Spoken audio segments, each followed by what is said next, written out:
Hi, good evening, everyone. I got a question from a parent. She wanted to know if her child's IEP transferred to his new school. And the answer to that question is yes. IEPs will follow a child all over the nation. So you'll want to keep every document that you do receive from your child's IEP meetings.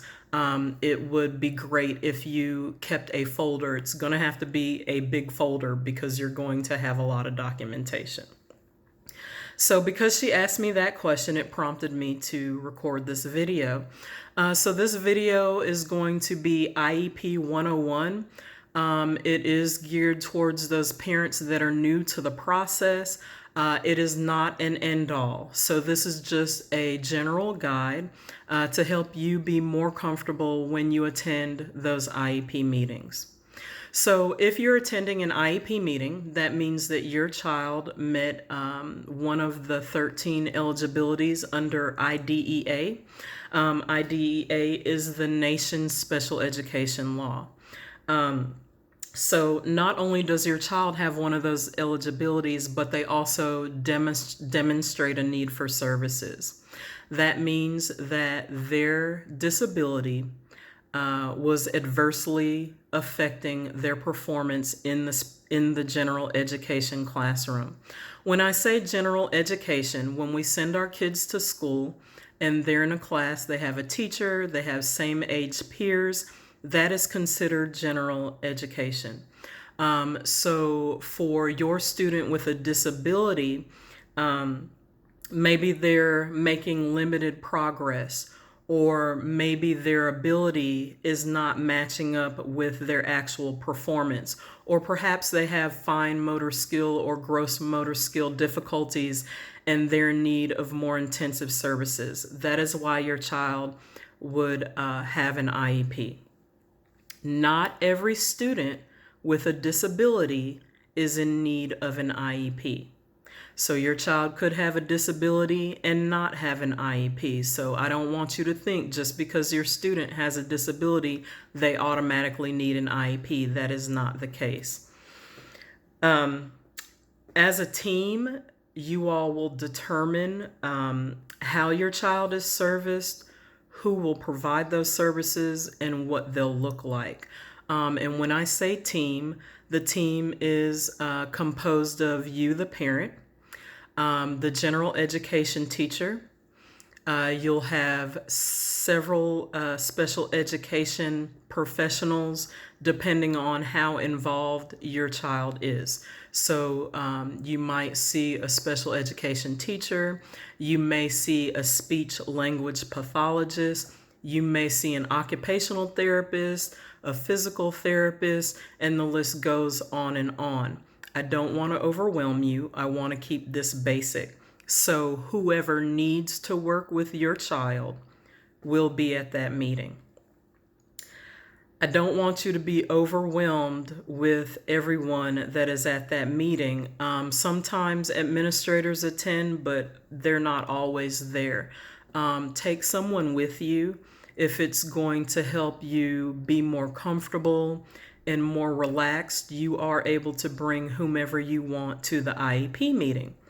I also encourage you to write down any questions or concerns that you have before you get to the meeting. It can be overwhelming to walk into a room and see all of those people at the table. And sometimes you may lose track of something that you really wanted to get across. So please write it down. You are your child's most important advocate, so whenever you can attend those meetings, even if you cannot be there in person, if you can be there by a video conference or even on the phone, please make it a point to attend those meetings. Now, if you cannot attend the meeting, you are able to ask the professionals, please go ahead with the meeting without me, and they will send you the paperwork.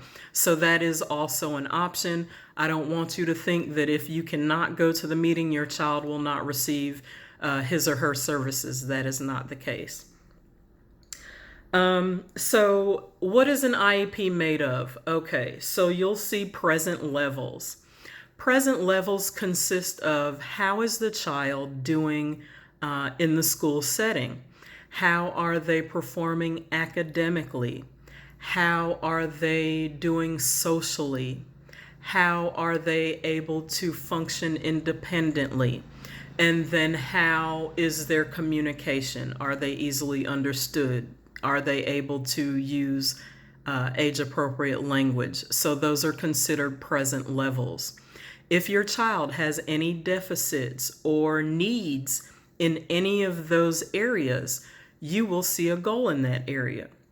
The goal will be measurable, meaning data will be taken, and there's a specific percentage that your child is expected to meet. So those goals are written for a calendar year, not a school year, for a calendar year. So let's say little Johnny has difficulty with starting an assignment within 2 minutes of the teacher giving it to him. Well, that would be under how he functions independently. So let's say right now he usually takes maybe 5 different reminders. Okay, Johnny, let's get started. Okay, let's get going. Maybe we want him to get to the point where we only have to say that once and he follows through. So that's what I mean by it being measurable. They will take some type of data. They will tell you how they plan to collect that data. And then you will be updated with your child's performance on those goals. The same way you get a report card with their academic performance, you're going to get a progress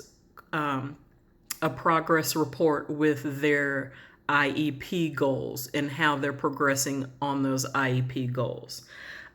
So you'll also discuss supplemental aids. So if your child needs more time than his general ed peers, or if they need to test in a small group outside of the classroom, or if they need verbal encouragement, whatever the student needs to be successful, to actually make gains, you'll see that in the supplemental aids or the accommodations section.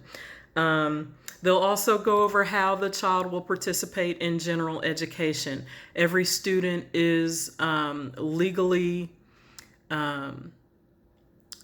has the legal right to be exposed to the general education curriculum and their same age peers. Now, there are exceptions to everything, but this is just a general guide. You will have paperwork to sign.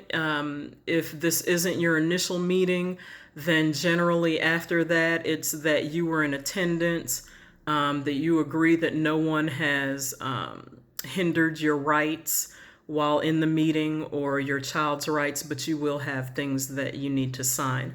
You'll also be able to give input. How do you feel about your child's progress? What are your concerns? If you want to thank the teachers, the professionals that have been working with your child, you will have the ability to state where you're at or how you feel or what your concerns are during that meeting. It might be at the beginning, it might be at the end.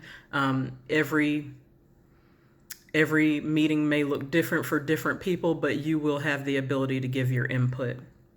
So IEP goals are generally written for a calendar year, not a school year. So if little Johnny does have that independent functioning goal, he'll have an entire year to meet that goal. If he does meet that goal, you all together will construct a new goal. Or maybe he no longer needs a goal in that area, but you all will discuss those things as little Johnny moves on in his educational process. Try not to be discouraged when you're sitting at the table and you're listening to your child's deficits. Now, for me, this was always the hardest part of an IEP meeting. I remember going into those meetings and them telling me that Maria was performing on a 2nd or a 3rd grade level when she was in the 6th or the 7th grade. And that's hard for any parent to hear. As a parent, you want the best for your child, and hearing that they're behind their peers, it's hard. But I want you to focus on not only the great things that they're saying about your child, I want you to focus on the fact that that IEP acts as a guide for you on how to help your child at home. So if you do take that IEP to the Social Security office and you receive disability funding for your child, and you're able to get them a tutor, or they participate in any therapies, you're going to want to take that IEP to them, or give it, let them read over it. If they're tutoring, it lets them know exactly what little Johnny needs help on. And so if we have the information on what they need help on, then we're able to focus on that and move forward. And the whole point is to close those gaps.